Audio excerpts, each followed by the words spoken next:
Hola, bienvenidos. Soy Fernando Macías Manán y en este podcast comentaré los libros que están marcando tendencia en el mundo. Si quieres estar enterado de lo más actual en los negocios, el conocimiento, la tecnología, entre otras muchas cosas, te invito a que te quedes conmigo y me acompañes en este mundo del conocimiento desde las hojas. Comencemos. Hola a todos, bienvenidos nuevamente al podcast Desde las Hojas. Soy Fernando Macías Manán y el día de hoy terminaré finalmente el libro de Vida 3.0, Ser humano en la época de la inteligencia artificial o en la era de la inteligencia artificial. Y pues bueno, en esto enfocaré en los últimos 2 capítulos del libro. Pues vamos iniciando ya para entrar de lleno y poder terminar este libro y darle continuidad a los que siguen en los siguientes capítulos del podcast. Nuevamente bienvenidos y espero les esté gustando este libro.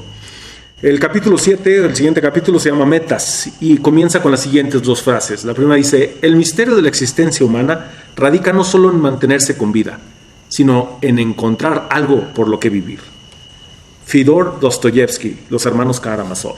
Y la siguiente frase dice: la vida es un viaje, no un destino, de Ralph Waldo Emerson. El libro inicia diciendo lo siguiente: si tuviera que resumir en una sola palabra de qué se tratan las controversias más espinosas sobre la inteligencia artificial, serían objetivos. ¿Deberíamos dar objetivos a la inteligencia artificial? Y de ser así, ¿de quién? ¿Cómo podemos dar objetivos a la inteligencia artificial? ¿Podemos asegurarnos de que estos objetivos se mantengan incluso si la inteligencia artificial se vuelve más inteligente? ¿Podemos cambiar los objetivos de una inteligencia artificial que sea más inteligente que nosotros? ¿Cuáles son nuestros objetivos finales? Estas preguntas no solo son difíciles, sino también cruciales para el futuro de la vida. Si no sabemos lo que queremos, es menos probable que lo consigamos. Y si cedemos el control a máquinas que no comparten nuestros objetivos, entonces es probable que no obtengamos lo que no queremos o que obtengamos lo que no queremos. Empieza fuerte este capítulo, la verdad. En el podcast pasado se hablaron de varias preguntas que nos teníamos que hacer y esto es ahora, bueno, ¿qué queríamos ser? ¿Cómo nos veíamos en relación con la inteligencia artificial? Y ahora pues habla de los objetivos y nos están diciendo que la inteligencia artificial va a ser tan inteligente que nos hace pensar que en un momento no voltee y diga, bueno, ok, tú me dices eso, pero no es lo que yo quiero. Mis objetivos no son los mismos que los tuyos. Y eso nos pasa incluso a nosotros mismos. Si ustedes se ponen a pensar qué veían, o la mayoría, no todos, hay gente que es muy, muy enfocada, pero se ponen a pensar qué es lo que quiero, o qué es lo que yo quería hace 10 años, o qué es lo que quería cuando era más joven, o cuando estaba en la prepa, o cuando estaba en la carrera. Es lo mismo que está sucediendo ahorita, es lo mismo que quiero ahorita, y a lo mejor los objetivos cambiaron. Entonces, ¿qué pasa si la inteligencia artificial pasa lo mismo? Inicialmente comparte nuestros objetivos y después dices, ¿saben qué? Para empezar, ustedes me estorban, o lo que ustedes creen que es bueno para mí no creo que sea bueno, o simple y sencillamente son objetivos totalmente diferentes. Entonces va a ser esto muy, muy importante también. Es un tema que hablar con todo esto de la inteligencia artificial. Continuamos, decía, ingeniería, objetivos, este es un subtítulo, ingeniería, objetivos de subcontratación. ¿Pueden las máquinas tener objetivos? Esta simple pregunta ha desencadenado una gran controversia, porque diferentes personas la interpretan con diferentes significados, a menudo relacionados con temas espinosos como si las máquinas pueden ser conscientes y si pueden tener sentimientos. Pero si somos más prácticos y simplemente pensamos en que la pregunta significa ¿pueden las máquinas exhibir un comportamiento orientado a objetivos? Entonces la respuesta es obvia. Por supuesto que pueden, ya que podemos diseñarlas de esa manera. El progreso reciente de la inteligencia artificial nos ha dado sistemas como Deep Blue, Watson, AlphaGo, cuyos objetivos de ganar en el ajedrez, en los concursos o en el Go son tan elaborados que se necesita un dominio humano significativo para apreciar adecuadamente su habilidad. Y es que volvemos, esto está bastante interesante. Ahorita no sé por qué me llegó un flashback de una película de Michael Keaton donde él se reproduce o hace varios clones de él y luego, hace un clon de él y luego este clon hace un clon de ese clon. Y creo que acaban en 4 variaciones, en 4 clones de él, pero ninguno compartía los mismos objetivos, si hablamos de esto. Si al final el objetivo inicial de Michael Keaton, si mal no recuerdo, era que tenía que trabajar tanto que no podía llevar una vida con su pareja, pero luego el objetivo del otro era, pues no era trabajar simplemente, era también generar una familia, y luego el objetivo pues creo que salió con medio menzón, y luego otro, o sea, no recuerdo bien, o sea, como que la película hace muchos años que la vi, pero ahorita me llegó así como un flashback. Y es cierto, o sea, pues nosotros podemos crear los objetivos, lo que decía al principio, pero la misma computadora, es más, si tengo dos inteligencias artificiales o una inteligencia artificial programada exactamente igual en dos computadoras diferentes, ¿tendrán los mismos objetivos o continuarán con los mismos objetivos en un futuro si son súper inteligentes? Entonces, no lo sabemos. Siguiente subtítulo dice, dentro del capítulo dice, inteligencia artificial amistosa, alineación de objetivos. Cuanto más inteligentes y potentes se vuelven las máquinas, más importante se vuelve que sus objetivos estén alineados con los nuestros. Mientras construyamos solo máquinas relativamente tontas, la pregunta no es si los objetivos humanos prevalecerán al final, sino simplemente cuántos problemas puede causar estas máquinas a la humanidad antes de que descubramos cómo resolver el problema de la alineación de objetivos. Sin embargo, si alguna vez se desata una superinteligencia, ¿será al revés? Dado que la inteligencia artificial es la capacidad para lograr objetivos, la inteligencia artificial superinteligente es por definición mucho mejor para lograr sus objetivos que los humanos para lograr los nuestros, y por lo tanto prevalecerá. Descubrir cómo alinear los objetivos de una inteligencia artificial superinteligente con nuestros objetivos no solo es importante, sino también difícil. De hecho, actualmente es un problema sin resolver. Se divide en 3 subproblemas difíciles, cada uno de los cuales tiene un objetivo de una investigación activa por parte de científicos informáticos y otros pensadores. El primero es hacer que la inteligencia artificial aprenda nuestros objetivos. El segundo, hacer que la inteligencia artificial adopte nuestros objetivos.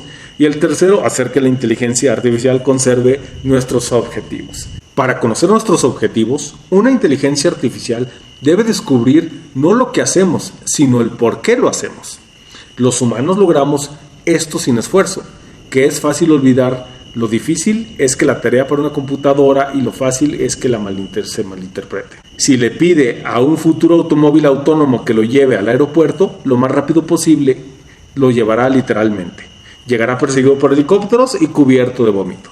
Si exclama, eso no es lo que yo quería, puede responder justificadamente, es lo que pediste. El mismo tema se repite en muchas historias famosas. En las historias en las que el genio concede 3 deseos, hay muchas variantes para los 2 primeros deseos, pero el tercer deseo es casi siempre el mismo. Por favor, deshaga los 2 primeros deseos, porque eso no es lo que realmente quería.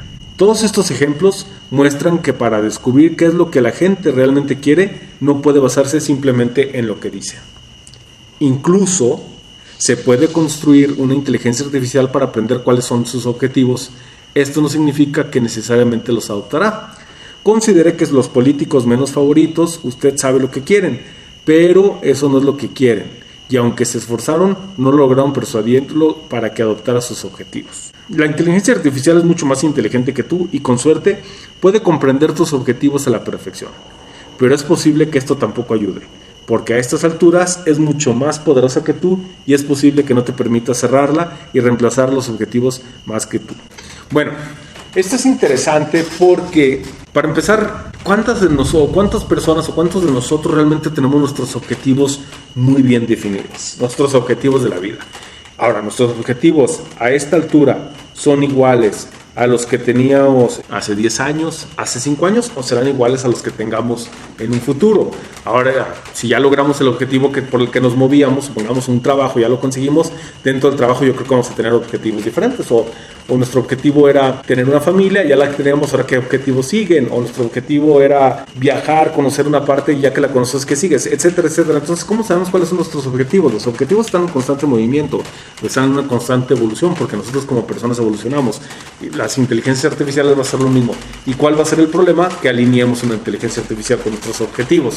Así como puedes tener tu pareja, puedes tener tus hijos, puedes tener tus amigos, y los objetivos no son los mismos. Al principio pueden ser los mismos, pero en un futuro van a ir cambiando dependiendo las necesidades de las personas. Y lo podemos ver muy seguido en los grandes grupos de rock en la historia, o no nomás de rock, en los grandes grupos de música, como pues arrancan muy felices todos y al final el vocalista toma su camino y se va por otro lado y ya quiere ser solista, ya no quiere ser parte del grupo, y entonces los objetivos cambian. Ahí va a estar la dificultad en poder lograr que la inteligencia artificial tenga los objetivos que nosotros queremos. Y a lo mejor los objetivos que nosotros le ponemos ahorita pues pueden cambiar en un futuro nuestros objetivos y tendrán que cambiar sus objetivos. Esa es parte de la dificultad de todo esto. Pero bueno, continuamos. Aquí ya van a escuchar la lluvia que empezó a caer. Por si se escucha un ruido de fondo, pues es más nada que la lluvia pegando en el techo aquí de la terraza. En fin, continúa, dice ética, elección de objetivo. Ha sido fascinante para mí escuchar y leer las opiniones éticas de muchos pensadores durante muchos años. Y a mi modo de ver, la mayoría de sus preferencias se pueden resumir en 4 principios. El primero es utilitarismo.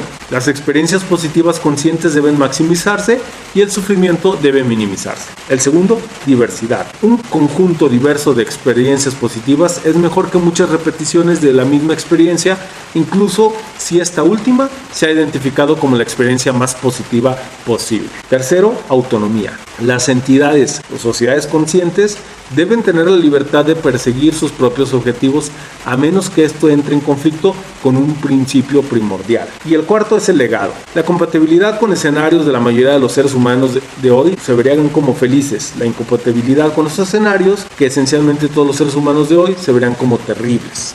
El problema es una reminiscencia de los problemas de las famosas 3 leyes de la robótica, ideadas por la leyenda de la ciencia ficción Isaac Asimov. Estas son: un robot no puede dañar a un ser humano, o por inacción permitir que un ser humano sufra daños. Esta es la ley más importante. La segunda, un robot debe obedecer las órdenes que le den los seres humanos, excepto cuando tales órdenes entren en conflicto con la primera ley. Y tercero, un robot debe proteger su propia existencia siempre que dicha protección no entre en conflicto con la primera o la segunda ley. Aunque todo esto suena bien, muchas de las historias de Asimov muestran cómo las leyes conducen a contradicciones problemáticas en situaciones inesperadas. Ahora suponga que reemplazamos estas leyes por solo 2, en un intento de codificar el principio de autonomía para las formas de vida futuras. La primera sería: una entidad consciente tiene la libertad de pensar, aprender, comunicarse, poseer propiedades y no ser dañada o destruida. Y la segunda: una entidad consciente tiene el derecho a hacer cualquier cosa que no entre en conflicto con la primera ley. Hubo un acuerdo generalizado sobre la Declaración Universal de los Derechos Humanos simplemente porque solo se preguntó a los seres humanos. Tan pronto como consideramos una gama más amplia de entidades conscientes con diversos grados de capacidad y poder, nos enfrentamos a concesiones difíciles entre proteger a los débiles y el poder hacer lo correcto. Por ejemplo, no se debería permitir que los grandes aviones civiles de pasajeros se estrellen contra objetos estacionarios. Y ahora que prácticamente todos tienen piloto automático, radar y GPS, ya no hay excusas técnicas válidas. Sin embargo, los secuestradores del 11 de septiembre volaron 3 aviones contra edificios y el piloto suicida Andreas Lubitz voló en el vuelo 9525 de Germanwings contra una montaña el 24 de marzo del 2015, configurando el piloto automático a una altitud de 30 metros sobre el nivel del mar y dejando que la computadora del vuelo haga el resto del trabajo. Ahora que nuestras máquinas se están volviendo lo suficientemente inteligentes como para tener información sobre lo que están haciendo, es hora de que se les enseñen los límites.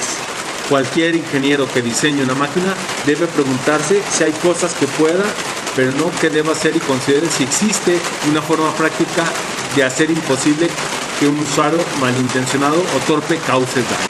Bueno, y antes de continuar, no sé si recuerdan la película, sobre todo regresando un poquito a las leyes de Asimov, la película de Yo soy robot o Soy robot de Will Smith, donde donde se veía un poco eso, ¿no? Cuando entraba el conflicto, se hablaba mucho de estas leyes. Si no la han visto, pues véanla para que tengan un poquito de idea de lo que son estas leyes de Asimov.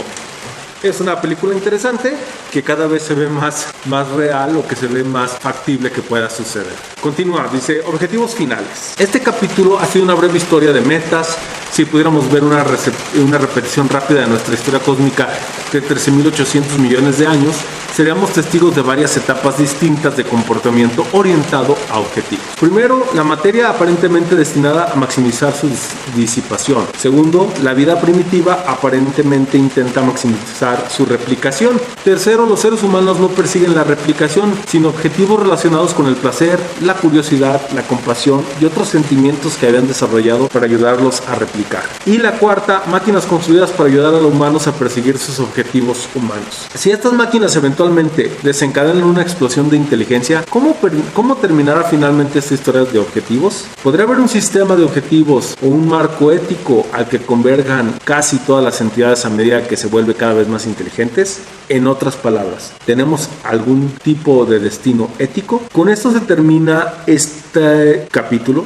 La verdad es que a lo mejor se sintió un cambio así medio extraño, porque básicamente les digo yo, es lo que subrayé. Está hablando aquí pues de las leyes de Asimov. También nos habla, nos hizo una parte interesante, nos dice que cómo es posible que si ya tenemos computadoras y todo, pues haya sucedido básicamente el 11 de septiembre, ya ha sucedido lo de Andreas Lubitz, que chocó este avión, haber secuestrado este avión. Si se hubieran aplicado las leyes, pues la misma computadora no hubiera permitido el que bajara, el que se bajara el avión a 30 metros a nivel del mar, porque simple y sencillamente pues habría que va volando y todavía no cumple su ruta, pues eso los frena. ¿Sí? Y eso haría que hubiera hecho que ni se estrellaran con las Torres Gemelas, ni se estrellaran con el Pentágono, ni se estrellara en el suelo el avión alemán. Entonces, volvemos, el capítulo enfocado totalmente en los objetivos, y eso va a ser lo que va a hacer la diferencia, o una de las cosas que va a hacer la diferencia. ¿Cómo se va a lograr que existan, alinear los objetivos de las máquinas con el de las personas? Porque ahora, ¿qué pasa? Los objetivos de las personas no son los mismos aquí que en China, o que en Estados Unidos, o que en África, o que en Sudamérica, que en Argentina, que en Chile. O cada sociedad tiene sus objetivos como sociedad, aparte de los objetivos que tenemos como personas. Entonces, ¿cómo vas a alinear esos objetivos de una inteligencia? Y como lo vimos con Prometheus, el ejemplo de Prometheus, pues la inteligencia artificial puede estar presente en todos lados, puede ser omnipresente en este momento, en cualquier momento, como lo está haciendo Google en la mayoría de los países, o como lo está haciendo Facebook, o como lo está haciendo WhatsApp, etcétera, etcétera. O sea, la presencia va a ser para todos. El mismo puede darnos la información que quiera, la misma información en todo el mundo al mismo tiempo. Entonces, ¿cómo se van a alinear estos objetivos? Eso va a ser una parte bastante importante. Y el capítulo final nos habla sobre la ética. También en este capítulo, pues era un capítulo más, o sea, es un capítulo pues realmente más que difícil, pues platica mucho pone muchos ejemplos y pone muchas cosas que yo realmente no subrayé. Entonces más voy a dar un poquito las dos líneas de entrada, o las dos frases con las que inicia el capítulo. Voy a decir 2 o 3 cosas de lo que habla, o sea, más bien un par de párrafos, que es lo que yo subrayé, y luego ya me voy a ir a la línea de fondo, que es con lo que se termina, o este es el último capítulo del libro. Y bueno, nos habla de la conciencia, el capítulo 8, y dice: no puedo imaginar una teoría coherente de todo lo que ignora la conciencia. Andrei Linde, 2002. La siguiente es: deberíamos esforzarnos por hacer crecer la conciencia misma, por generar luces más grandes y brillantes en un universo que de otro modo sería oscuro. Guillo Tonini, 2012. Y empieza diciendo: hemos visto que la inteligencia artificial puede ayudarnos a crear un futuro maravilloso si logramos encontrar respuestas a algunos de los problemas más antiguos y difíciles de la filosofía para cuando los necesitemos. Enfrentamos, en palabras de Nick Bostrom, una filosofía con una fecha límite. En este capítulo exploraremos uno de los temas filosóficos más espinosos de todos, la conciencia. Y yo voy a hacer, recordando, comenté en el capítulo pasado que era una compañía Bostrom, pero no, realmente Nick Bostrom es una persona. Ahí una disculpa, porque no lo tenía como Bostrom y era lo que yo recordaba. En fin, ¿qué es la conciencia? Muchos argumentos sobre la conciencia generan más calor de luz porque los antagonistas hablan entre sí sin saber que están usando diferentes definiciones de la palabra conciencia. Al igual que con vida e inteligencia, no existe una definición correcta indiscutible de la palabra conciencia. En cambio, hay muchos otros que compiten, que incluyen la sensibilidad, la vigilia, la autoconciencia, el acceso a la información sensorial y la capacidad de fusionar información en una narrativa. Por lo tanto, conciencia es igual a experiencia subjetiva. En resumen, nuestra conciencia vive en el pasado, y Christoph Knopp estima que se regresa con respecto al mundo exterior en aproximadamente un cuarto de segundo. Y aquí recuerdo que dice algo muy interesante. Esto es todo lo que yo tengo de este capítulo, porque volvemos, está hablando de la conciencia y se mete a platicar y que si es subjetiva y es objetiva y todo. Pero lo que nos dice Christoph Knopp con esto de la conciencia es: cuando uno es consciente de algo, somos conscientes de nuestro pasado. O sea, es decir, cuando tomamos conciencia de algo, en el momento en que lo tomamos, es algo que pasó hace una fracción de segundos. No estamos tomando conciencia de cosas que están sucediendo en el instante mismo. Y no sé si me expliqué. A veces, por ejemplo, cuando uno va manejando y de repente se va a chocar o algo y no chocó, en el momento en el que está sucediendo esa acción, no estás consciente de que estás chocando o de que ibas a chocar o de que pudiste haber muerto. Estás consciente un par de segundos después o unos milisegundos después de que sucede. Dices, pude haber muerto, híjole, me pudo haber pasado y entonces es cuando tomas conciencia de las cosas. Por lo tanto, la conciencia sucede en un cuarto de segundo en el pasado, de acuerdo a Christoph Knopf. No suceden en tiempo presente, en tiempo real. Y la conciencia es una experiencia subjetiva, entonces no va a ser lo mismo para todas las personas y la definición no va a ser lo misma. Y si nos regresamos con los objetivos que vimos anteriormente, ahí van a estar muchos problemas entre nuestra convivencia con la inteligencia artificial, porque lo que estamos viendo lo que se platica mucho en este mundo son escenarios positivos, muy positivos. Yo creo que este es algo bueno de este libro, que habla de lo positivo, pero también tenemos que ser muy conscientes de que hay cosas muy negativas y que hay cosas muy peligrosas que pueden suceder. Lo mismo que con las armas biológicas, o lo mismo que con una pistola, un arma, pues en manos de una persona que no tiene maldad o que no tiene deseos de dañar a alguien, que dejamos la palabra maldad a un lado, pues no va a hacer nada. Pero ¿qué sucederá si tiene ganas de dañar a alguien? Lo mismo será con la inteligencia artificial. Y las líneas de fondo de este capítulo dicen lo siguiente. Dice, no existe una definición indiscutible de conciencia. Utiliza la definición amplia y no antropocéntrica de conciencia, que es igual a experiencia subjetiva. Si las inteligencias artificiales son conscientes en ese sentido, es lo que importa para los problemas éticos y filosóficos más espinosos que plantea el surgimiento de la inteligencia artificial. ¿Pueden sufrir las inteligencias artificiales? ¿Deberían de tener derechos? ¿Subir es un suicidio subjetivo? ¿Podría un cosmos futuro repleto de inteligencia artificial ser apocalipsis zombie definitivo? Aquí, bueno, como no platiqué mucho de este capítulo, aquí sí voy a decir a qué se refiere con esto, de que si deberían tener derechos o no la inteligencia artificial. Nos habla, ¿qué sucede y lo platiqué anteriormente, qué sucede con una computadora, una inteligencia artificial? ¿Tiene derechos, tiene sentimientos? ¿Qué sucede si nosotros borramos un archivo? Es una conciencia artificial, si le quitamos código a una conciencia artificial, estamos violando sus derechos.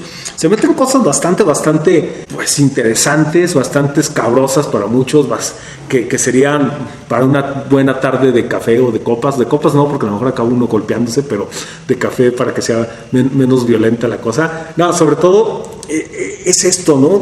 ¿Tendrán derechos? El hecho de que yo esté escribiendo un código y que vea que lo que yo escribí es malo o quiera regrese y borre el código, ¿estaré imputando a esta inteligencia artificial, a este ente, por lo tanto estaré violando sus derechos? Vienen cosas, como les decía, bastante interesantes, bastante difíciles. Y sigue, el problema de comprender la inteligencia no debe combinarse con tres problemas separados de la conciencia. El problema bastante difícil de predecir qué sistemas físicos son conscientes. El problema aún más difícil de predecir los qualia. Y el problema realmente difícil de por qué cualquier cosa es consciente. No me voy a meter aquí en esto, realmente, pues les decía, es difícil. El qualia, recuerden que son instancias individuales de experiencia subjetiva. ¿Qué quiere decir? Ahora sí que it's up to you, depende de ustedes, porque yo no encuentro en este momento que estoy leyendo y hablando con ustedes, no encuentro cómo definir eso. Continúo. El problema bastante difícil de la conciencia es científico, ya que una teoría que predice cuáles de sus procesos cerebrales son conscientes es comparable y falseable experimentalmente, mientras que actualmente no está claro cómo la conciencia podría resolver por completo los dos problemas más difíciles. Los experimentos de neurociencia sugieren que muchos comportamientos y regiones del cerebro son inconscientes y que gran parte de nuestra experiencia consciente representa un resumen posterior a los hechos de cantidades mucho mayores de información inconsciente. La generalización de las predicciones de la conciencia de los cerebros a las máquinas requiere una teoría. La conciencia parece requerir no un tipo particular de partícula o campo, sino un tipo particular de procesamiento de información que es bastante autónomo e integrado, de modo que todo el sistema es bastante autónomo, pero sus partes no lo son. Les digo que este capítulo estaba bastante confuso como para estar hablando, pero yo nomás volvemos, les leo las últimas partes, les leo esto, para que ustedes sean capaces o por lo menos tengan una idea de lo que habla el libro en este capítulo. Continúa y dice: la conciencia puede sentirse tan no física porque es doblemente independiente del sustrato. Si la conciencia es la forma en que se siente la información cuando se procesa en ciertas formas complejas, entonces lo que importa es simplemente la estructura del procesamiento de la información, no la estructura de la materia que lo hace. Procesamiento de información. Entonces, la conciencia artificial es posible. Entonces, es probable que el espacio de posibles experiencias de la inteligencia artificial sea enorme en comparación con lo que los humanos podemos experimentar, abarcando un amplio espectro de qualia y escalas de tiempos, todos compartiendo la sensación de tener libre albedrío. Y aquí era, en toda esta parte, en este capítulo, era cuando el libro decía, pues si nosotros como personas tenemos conciencia, la inteligencia artificial tiene conciencia, entonces la inteligencia artificial tiene derechos, por lo tanto, si borramos un archivo, entonces estamos violando a la inteligencia artificial, estamos violando sus derechos, habrá una conciencia, etcétera, etcétera, etcétera. Así está medio pesadón en esa parte. Pero bueno, creo que volvemos, esto es para que ustedes tengan una idea. Dice, dado que no puede haber significado sin conciencia, no es nuestro universo el que te da el significado a los seres conscientes, sino los seres conscientes que le dan significado a nuestro universo. Finalmente, dice, esto sugiere que a medida que los humanos nos preparamos para ser humillados por máquinas cada vez más inteligentes, nos consuela principalmente ser homo scientis, no homo sapiens, o sea, personas que sienten, no personas que piensan. Con esto termina el capítulo 8 del libro, con esto terminan ya todos los capítulos del libro, y termina este libro con la frase de Isaac Asimov que dice en el epílogo: el aspecto más triste de la vida en este momento es que la ciencia acumula conocimiento más rápido de lo que la sociedad acumula sabiduría. Y con esto termino este libro de Vida 3.0, Ser humano en la época o en la era de la inteligencia artificial. Pues gracias por haber escuchado este libro. Yo sé que fue bastante largo, un poco pesado, muy interesante para mí, espero si haya sido para ustedes. Un libro que deja mucho que pensar, plantea cosas muy interesantes para un futuro no tan lejano, para un posible futuro o un escenario, nos da escenarios de diferentes futuros, y a lo mejor va a salir un futuro que ni siquiera está planteado en estos escenarios, pero por lo menos nos plantea una visión de lo que tienen muchos científicos y muchas de las personas que están trabajando día a día en esto de la inteligencia artificial. Yo regreso el siguiente viernes con un capítulo de un libro nuevo, como les decía, que se llama Level Up Your Life o Eleva tu vida, donde pues cambiaremos un poco de temática, dejaremos ya esta de la ciencia de la inteligencia artificial por el momento detrás y nos enfocaremos más ahora en desarrollo personal. Y como les digo, yo estaré leyendo y platicando libros de varios tipos, de diferentes tipos que he leído, que estoy leyendo, que creo que pueden ser interesantes y les pueden ayudar. Espero les haya gustado este libro, ya que finalmente lo terminamos después de 4 capítulos. Les agradezco por haber escuchado y pues bueno, nos vemos la siguiente semana con un nuevo capítulo. Mi nombre es Fernando Macías y desde aquí, desde Las Hojas, les deseo que tengan un excelente fin de semana, inicio de semana o media semana. Hasta la próxima.